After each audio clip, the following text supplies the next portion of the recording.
Well, hi everybody. Welcome to another episode of the Godcast. My name is Father Alex. I'm the host of the Godcast. I'm also the vicar of St Matthew's Church in Burnley, and I'm the author of this book, Our Daily Bread from Argos to the Altar. If you'd like to follow me on Twitter, you'll find me at AlexDJFrost, and you'll find my church online as well, and you'll find my book in all good bookshops and online.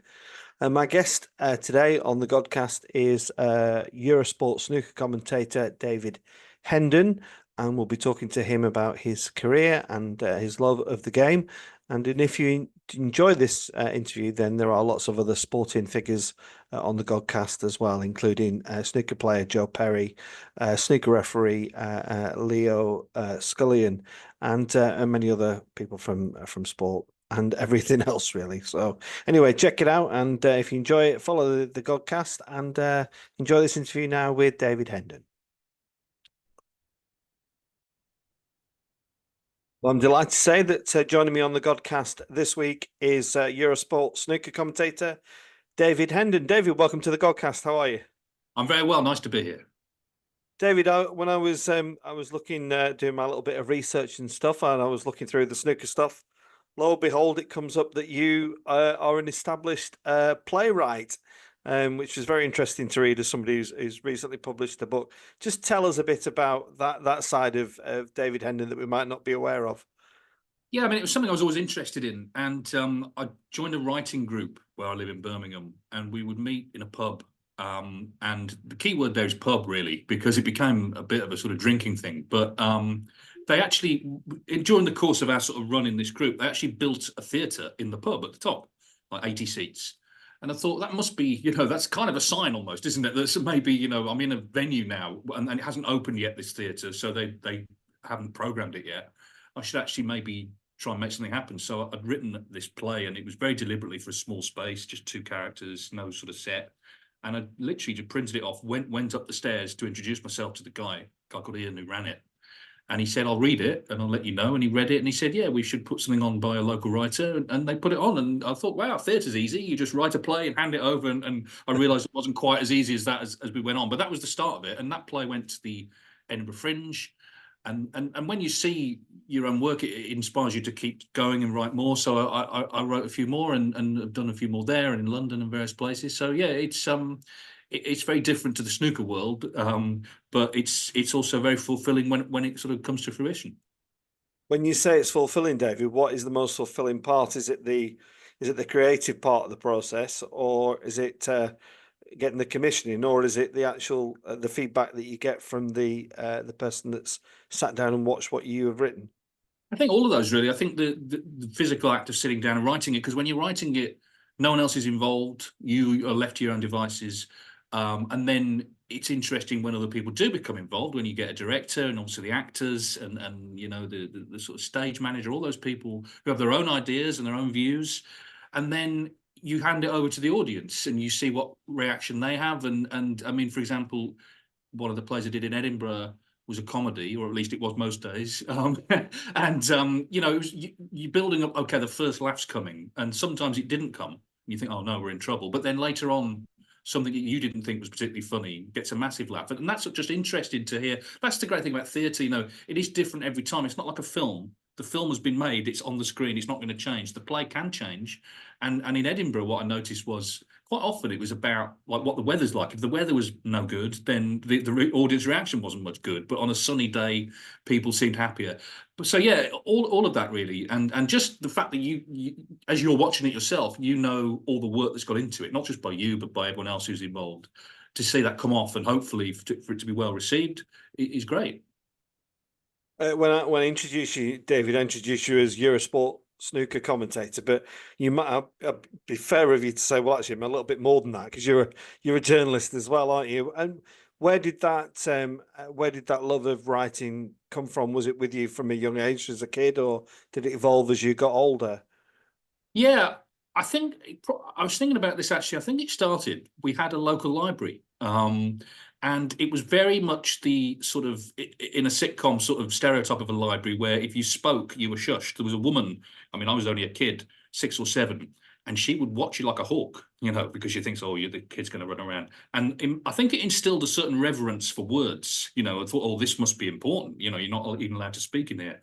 I mean, sadly, a lot of these libraries are closed now. But it's kind of miraculous. You could go around there, you could get sort of 6 books out, not pay anything for it, and start reading and enjoying language that way.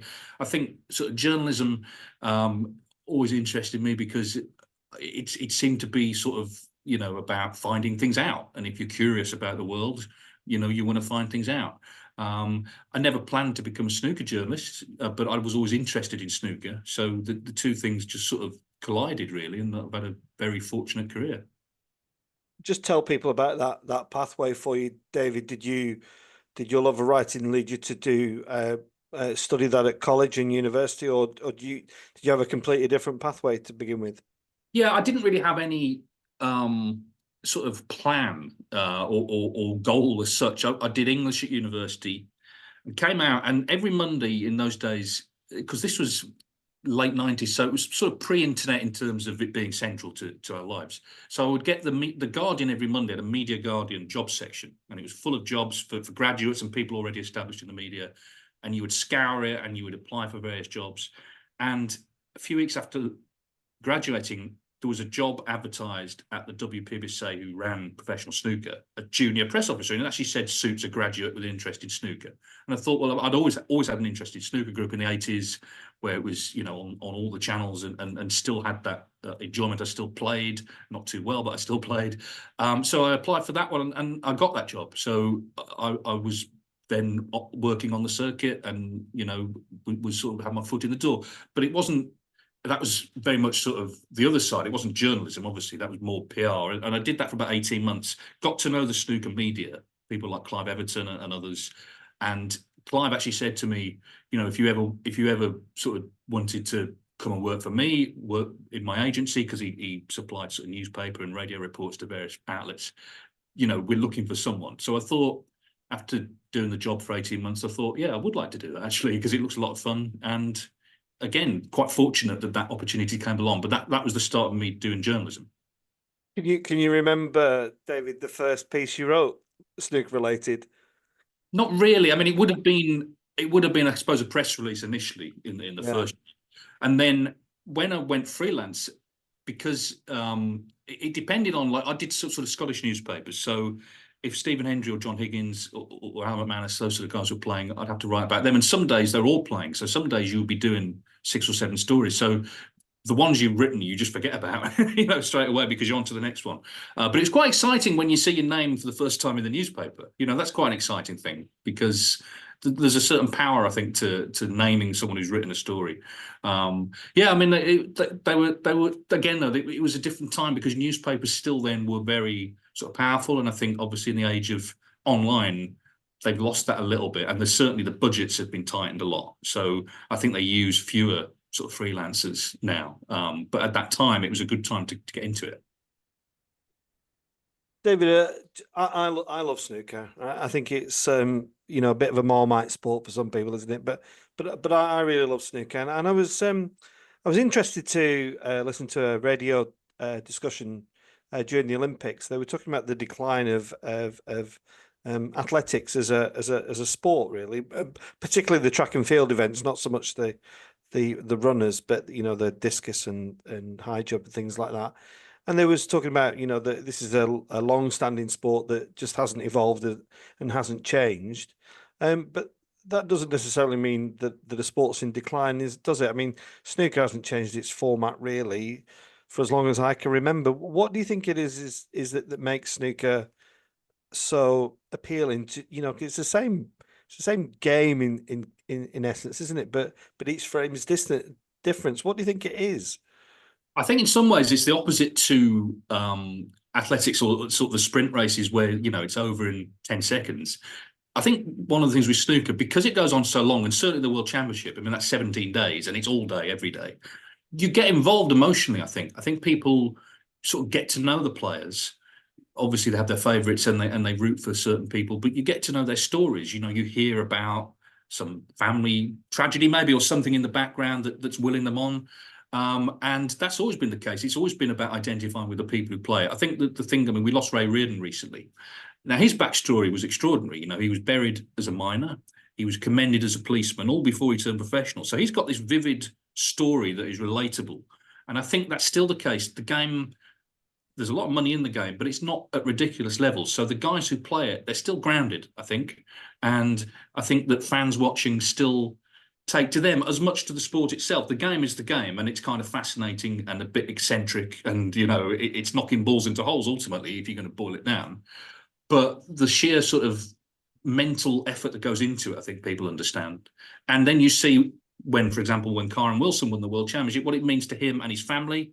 You know, they all came out. His father, multiple sclerosis, you know, gone through a tough time, but they're all there together to celebrate. And I think people really take to that. And certainly, as I say, at the World Championship, when you sat and watched it for 17 days, you know, you get invested in it. I remember bunking off school when the World Snooker Championship started, and I'd settle in at home without my parents knowing, wait till them to go to work, and settle into the early session, which I think used to start about 10:30. I think it's probably still quite similar, isn't it? Who were the guys in your early days, David, who you thought, wow, these guys have got the X factor? Yeah, I mean, well, the one who seemed to me to be sort of almost from another planet was Steve Davies, just because he was so good. It's not only that he was a better player, he looked more sort of professional than everybody. I mean, he was obviously quite young, very always well turned out. Just the way he sort of nodded to the audience as he came out. He had the very sort of firm handshake, sip the water, all that stuff, impeccable. But obviously it was a very vivid time. You had Alex Higgins and Jimmy White, you know, you had the sort of cleaner cut characters like Dennis Taylor, Terry Griffiths, Cliff Thorburn. They were like sort of friends almost, because they were always on. It was like a soap opera. It was the same cast in the 1980s, and every channel at some point showed it. BBC One at times would show it in prime time. Even Channel 4 for a while showed snooker. So those people, it was like, you know, putting on EastEnders and seeing Den and all those, you know, Angie and all those characters that you just knew, and you got to know them. And as I say, because it was on so much, you did feel like you knew them. But yeah, I think for me, like that, the Davis era, people got fed up of him winning, which was kind of understandable. And they supported Stephen Hendry when he came through, and then he won everything as well. But that's just because they were so good. And of course, Stephen very much modelled himself on Steve Davis. Steve Davis was one of those players, wasn't he? That like you say, he ended up winning everything and became, I don't know if unpopular is the right word, but people, you know, whoever he was playing, it was usually they'd want the other person to win, wouldn't they? But as a sports person, as a competitor, he was quite fierce, wasn't he? Just say a bit about Steve Davis. Yeah, I think he was the first player really to take the game really seriously as a profession. A lot of the other guys had other jobs beforehand, and you know they still did the things they did after work, and a drink and a smoke and all that. Steve did none of that. He came through at the perfect time, really, in the late 70s. The circuit was just taking off. It was on just coming onto television properly. Of course, he met Barry Hearn, who was a driving force behind him as well. And Steve just did everything right, and he didn't have any other interests, so he could throw himself into snooker. But what he also did, which was very important, you're right, not everyone was a fan, but he did have very particular fans. My nan was a big fan of Steve because he was a good boy. You know, he did everything right. He brought in a different audience. He brought in a family audience. He brought in a middle class audience. Certain people who would disapprove of Alex Higgins and those characters loved Steve Davis, and he helped, because he was so reliable. He helped bring in sponsors. He helped bring money to the sport. I really think he is one of the, if not actually the most significant person in the history of the game, because at that time when it exploded on television, you need the bad boys and you need the colour, but they can't all be like that. You need also the reliable characters. And he was also very good at just shutting out all the noise and all the attention and just winning. You know, I mean, he's still to this day has won more trophies than anyone else in the game's history, all told. You know, in the 1980s, they said he was on TV more than Margaret Thatcher. He was probably the best known British sportsman of that decade. And there were some big hitters around at that time. He won the BBC Sports Personality of the Year, only snooker player to do that. He was a massive name. I remember we went down when I was a kid to Madame Tussauds in London. And I remember seeing the waxwork of Steve Davies. I took a picture of it because I was like, I'd never met Steve, but this was the next best thing. You know, he was very much, you know, a big, big name. I often think, when you're watching the snooker on the telly, the conversation, who is the greatest player of all time, comes up, and I actually think the more interesting question is who is the second greatest player of all time, because I think generally people agree that it's Ronnie, isn't it? Who's the greatest? So, who is the second greatest snooker player of all time, then, David, in your opinion? Well, I mean, Ronnie overtook Stephen Hendry, so I think Stephen would still be second and not far off first. I mean, what he did, he took the mantle from Steve. Steve sort of helped build it all up, and then Stephen said, "I'll have some of that." And the thing with him, it's never sort of talked about. We talk about natural talents. He didn't start playing snooker at all until he was 12. He got a small table. It's an old story, really, but the small table for Christmas. I'd never had any interest in snooker before. So he started playing at 12. 4 years later, he was professional. So in those 4 years, he got good enough to turn professional. And then just 4 years after that, pretty much, or 5 years after that, he won the World Championship. The youngest ever winner. That's one record he's still got. Ronnie can't take that from him unless he turns back time. So he was phenomenal, Stephen Hendry. He did it all in a short space of time, basically about 10 years. He won his 7 world titles. He didn't have the longevity of O'Sullivan and Higgins and Mark Williams. But he still did an awful lot in the time that he had. And of course, he did sort of make a comeback, which he didn't really commit to. But he set the standards that those guys growing up were watching. So the Ronnies and the John Higgins, Mark Williams, they'd seen Davis. Now they were seeing Hendry. And of course, they got the chance to play him as well. And that helped them improve and push the standards on, which is what happens in sport. People get inspired. Ray Reardon looked up to Joe Davis. Steve Davies looked up to Ray. Hendry looked up to Steve, and so on and so on. Yeah. And David, I've never been to a live snooker game, although I did see an exhibition at Butlins in 1985. I was looking at Right. Jim Meadowcroft, who I'm sure you will remember, Yeah. was doing an exhibition. That's the only time I've seen snooker kind of in the flesh. What's the difference between watching snooker on the telly and being in one of those high octane arenas, like the Crucible? Oh, there's a big difference, I think. You really get involved in the tension if you're there live. The Crucible's a good venue to mention because the crowd are so close. The players will say, like, if they're struggling, there might be a couple of old women in the front row. Oh, he's not playing well. And you can hear it all as a player. You've literally got that in your ear. But from the audience perspective, you really get caught up in it. It's a very different vibe. Obviously, at home, there is. I mean, you get the great camera angles and the great coverage, but there is a distance, and you can do other things. You can be on your phone. You can be, if you're in the arena, you're concentrating on it. You're part of the environment. And people talk about, over the years, they've talked about, snooker should look at darts and try and jazz itself up. The point is, in snooker, the atmosphere is being quiet. That is what adds to the tension on the players. It's the fact you're in a room full of people. They're not making any noise because they're watching you doing what you're supposed to be doing, or not doing it, maybe. And that makes it really exciting. And I know people have come for the first time and, maybe have not had that much interest in it, and come out, if they've seen a good match, sort of shaking from it, because it is an emotional roller coaster. Yeah, you see these people who are there for the first time. It is look like nothing else, or it feels like it's like nothing else. And talking about the Crucible, David, obviously, during the World Championships, there was lots of discussion about the longevity as the place as the host of the World Championships. Where are we now as we move on a few months? Do you think that conversation is going to go away, or do you realistically see it staying there, or moving somewhere larger?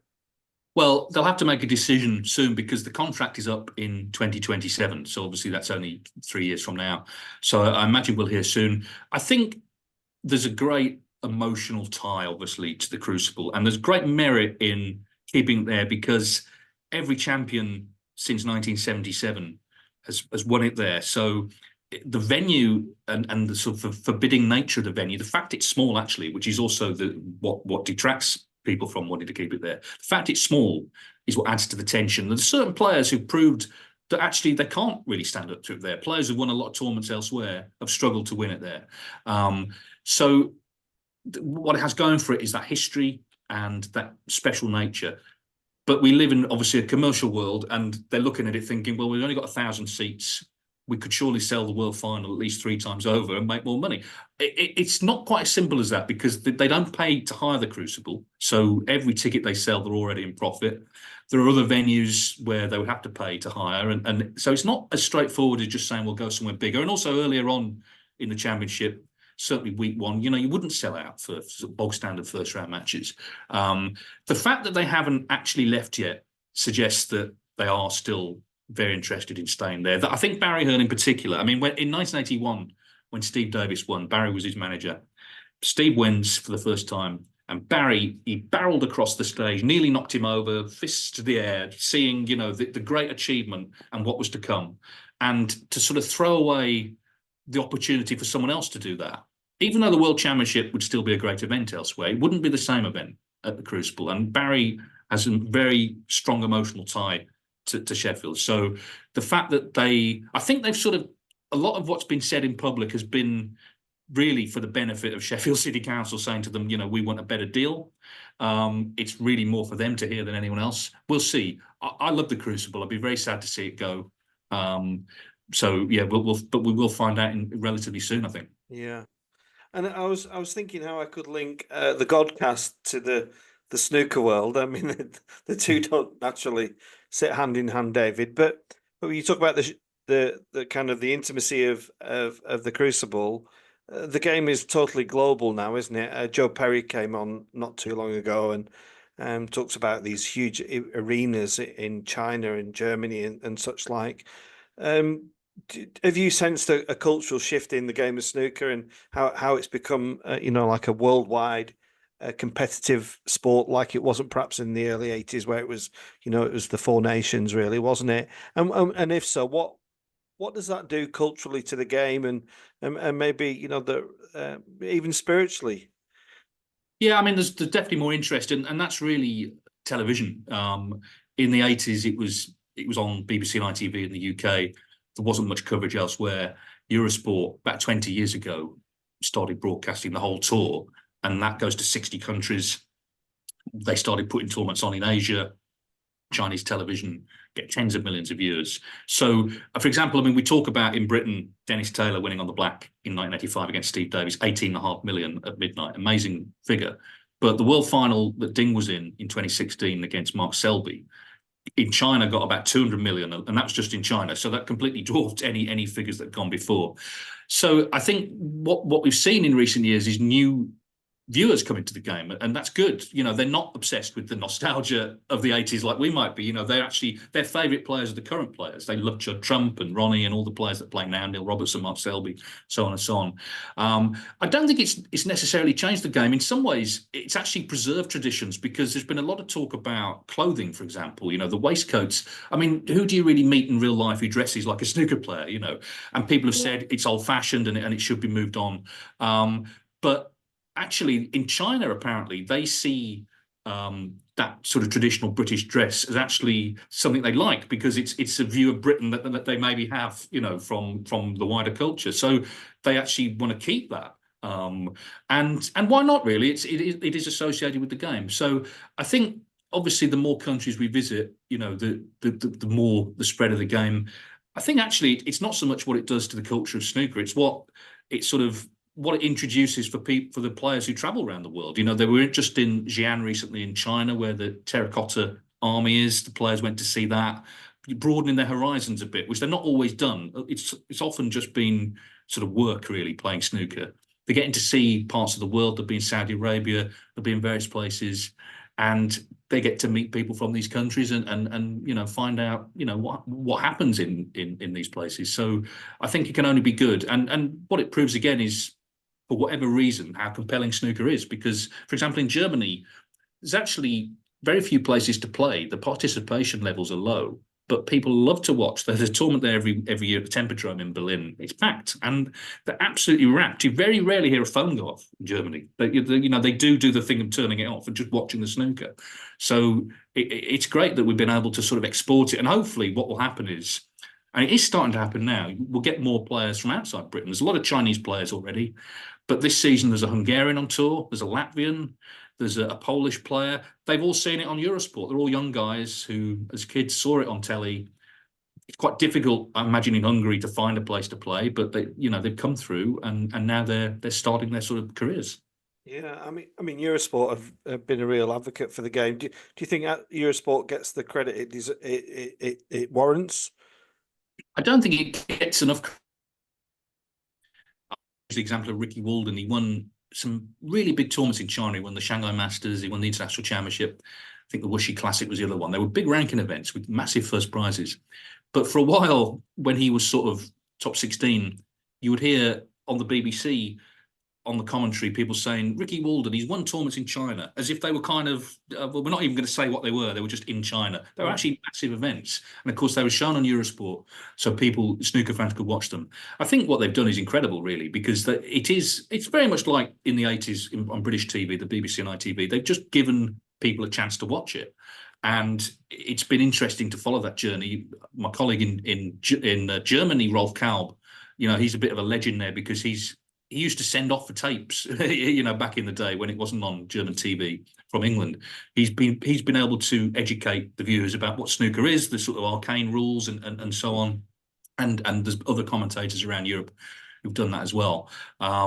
Put it this way: if they ever lost the Eurosport contract, the game would be in serious trouble because there's sort of 14 events there that they show that no one else does. Yeah, yeah. And we can't talk about snooker without talking about Ronnie. David, I have a love. Well, I wouldn't like to use the word hate relationship, but I have a difficult relationship with Ronnie because, on the one hand, I recognise his genius, but on the other hand, I think you arrogant. Sometimes I think you arrogant so and so. And I'm sure you know him as well as most people on the tour. David, what is he? He looks a complex character. Is there a reality from the myth that we perhaps see on the TV screens? What is the genius of Ronnie O'Sullivan? Yeah, I mean, I don't really know him. I don't think anyone really knows him on tour. He keeps himself separate. The first thing to say is he's a one-off talent. It's not just natural genius. He had a table at home when he was growing up. He had opportunities. Top players came to play him to sort of help him develop. But it's clear just watching him, right and left-handed, that there's something special about him. He was plunged into the spotlight at a very young age. He won the UK Championship when he was 17. People know the story that his father was sent down, and he found that difficult. And most people listening to this, well, probably everyone listening to this, won't have gone through that experience and won't know what it would do to you. But what's interesting is he's never broken the link with snooker. In fact, he seems to play more than ever now. So for all the talk that his own love-hate relationship with the game, he still clings to it. It's in his blood. I think with Ronnie, he has to sort of have pain before he has pleasure. If you look at he runs every day, but he doesn't jog. He runs. He goes full pelt and he's exhausted at the end. But for him, that's the achievement. He's actually putting himself through that. And I think in snooker, it's the same. I think that he almost has to say things that people don't like. He has to almost sort of go to the brink of sabotaging it and then turn it round with some genius on the table. It is complex. But Ronnie wouldn't be Ronnie without all of that. There wouldn't be the fascination in him if he was just good. You have to have the soap opera. It can be tiresome at times. I think most people feel that. But he always manages to, whatever he's done, put it right on the table. And when you watch him play, you think, wow, that is how you play a sport. And very few people in any sport can reach the levels that he can reach. He's not always at them. And I think that's one of the reasons he gets frustrated, because he knows how good he can be. And most of the time he plays well enough for most people, but not for him. But that's, as I say, that's the sort of theory I have, is that he has to experience pain first before he can have the pleasure. And do you think he can dominate for as long as he chooses to? I mean, he seems to just get better. Yeah, I mean, it's a difficult one. I think you write him off at your peril, but he will be 50 next year. And the sort of natural aging process, and you can develop aches and pains and all the rest of it. I think he can still win tournaments. I mean, he won 5 last season, so that speaks for itself. But the World Championship is the one, isn't it? He's won it 7 times. How many more of those will he win? Will he win any more? It's impossible to say. I think with him, he's such an enigma. He's not suddenly going to decline completely because he's got a long way to fall. But it's really more a question of whether other players can step up, actually, and not be intimidated by him. I mean, Karen Wilson, actually, last week in China, he did beat him. You know, he's the world champion, Car, and he wasn't intimidated. He wanted to play him on the main table, and obviously wanted to beat him, and he did.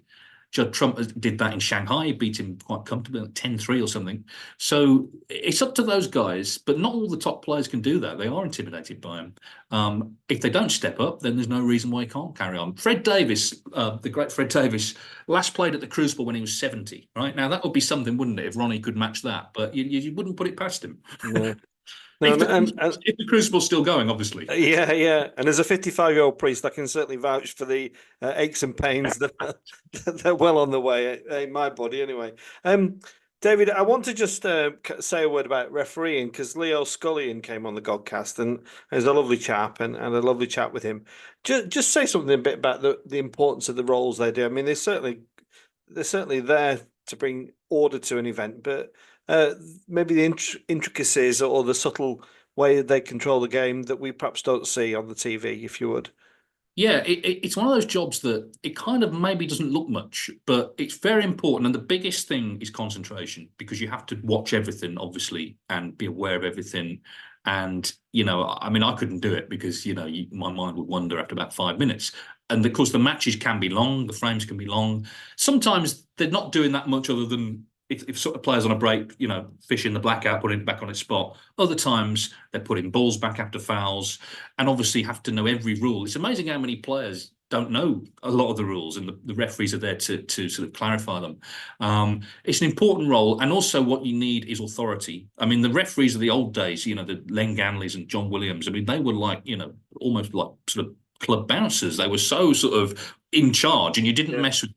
I think times have changed a little bit, but what's interesting actually about the referees now is, again, there are a lot from Eastern Europe. A lot have come through seeing it on Eurosport, not maybe good enough to play, but wanted to be involved. It's an interest. What's interesting about it, I think, is we never have. I mean, sometimes it happens in cricket and other sports. You never have an ex-player become a referee, and I think the reason is they know how hard it is. They know how hard it is to not only be across everything, but to keep that focus the whole match, however long the match is. There was a frame, famously, Fergal O'Brien and Dave Gilbert, that lasted over 2 hours, the longest ever frame. Now, it was the last frame, so there wasn't going to be another one. But the referee there, Dave Ford, you know, he had to obviously, for the whole, and it was a best of 19. They'd already played 18 frames. He had to, you know, keep going for the whole thing. It's not easy. Yeah. Well, David, I've loved chatting snooker with you. I really do enjoy the sport. Have you got a busy few weeks, months ahead? How's it all looking for you? Yeah, it is busy. I've got the Saudi Arabia tournament first, and then they come pretty rapidly. As a rule of thumb, as the weather gets worse, there's more tournaments. As we head into the sort of autumn and winter, the ITV tournaments will come on, and you know, we've got the home nations on Eurosport, and yeah, it's great. I mean, what's been great over the years that I've been working on the circuit is the way it's built up. You know, we've got the established tournaments are still there, a lot of new tournaments. And it's great to see that the interest is still there. And you know, it's quite a simple game in some ways, not to play, but the sort of idea of it is simple. But the complexities that go along with it still fascinate me completely. So yeah, I'm looking forward to what's ahead. Right. And can you give us a player to look out for this year? I've got there's a sort of, well, I don't call it a revival, but it's coming around, a player I've done before called Home Time, which is on, I should know this, but I think in November in London. But hopefully next year. What happened was when the pandemic came along, theatre collapsed, obviously, because there were no shows at all. And some of the things I was working on then kind of went away. So I'm trying to sort of get them going again. So hopefully next year there'll be more. Obviously, got to find the time between all the snooker, though. Yeah. Well, David, thanks for coming on. I hope everybody's enjoyed this chat about all things snooker. If you do, check out the Godcast. There's lots of sports people on there, including some of the names that we've mentioned in the chat this afternoon. So, David, thank you for your time. Much appreciated. Thank you very much.